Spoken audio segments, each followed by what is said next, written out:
This isn't going to be one of those stories about overnight success or some viral fluke. Nah, this is about something way more real, something you've probably felt. It's about that quiet, lonely grind of building something you care about when it feels like literally no one is watching. This is the story of the day nobody clapped. So our story kicks off at 5:30 in the morning. But look, this isn't some motivational rise and grind thing. This is an alarm that goes off out of pure desperation.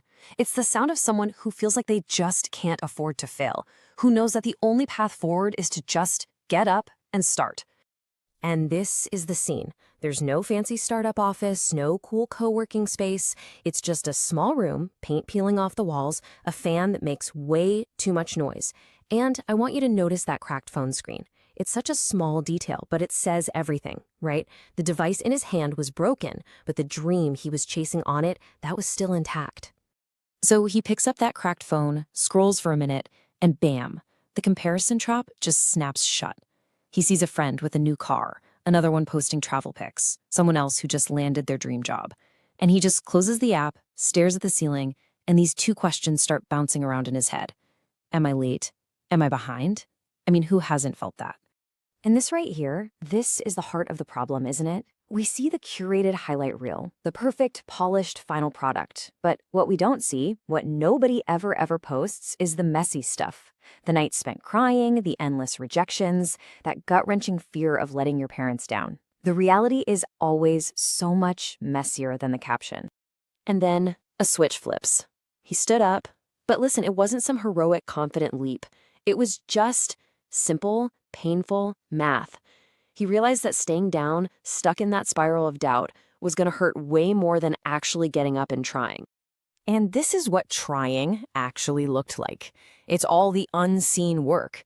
It was studying when no one was checking in. It was building new skills when nobody seemed to care.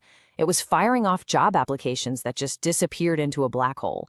It was pouring his heart into videos for, well, an empty audience. 12. Just 12 views. I mean, think about that for a second. All of the effort, the planning, the hours of editing for 12 views. That number is the sound of silence. It's the universe telling you that you're just shouting into the wind. And honestly, this is the exact moment where most people just give up. And in the middle of all of this, life just keeps going.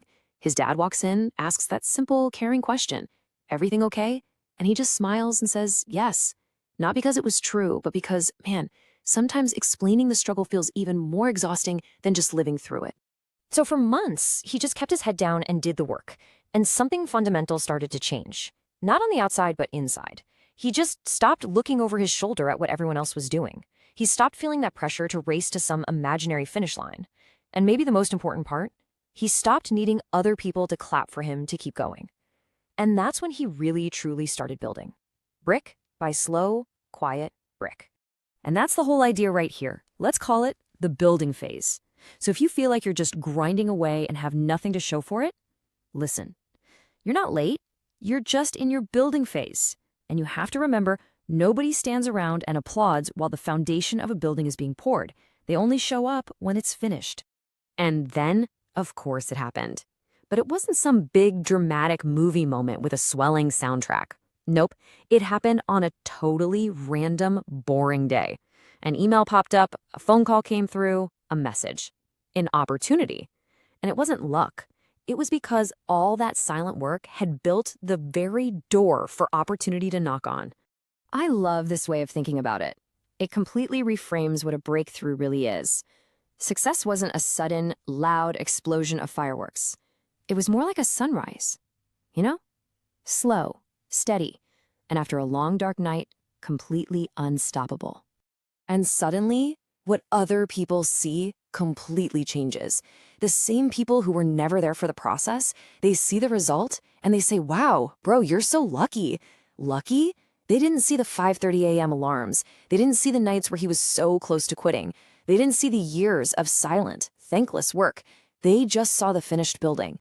So I've got to ask you, if you're feeling behind right now, if you're asking yourself those same questions, am I late? Am I behind? What if you just change the frame? What if you're not late at all? What if you're just in the middle of construction? Please remember this. The world rarely claps during construction, and that is perfectly okay. Your job isn't to get applause. Your job is to keep laying the bricks. Because when your building is finally finished, when it stands tall, trust me, everyone will notice. So keep going. That day when nobody claps, it might just be the most important day of your entire journey.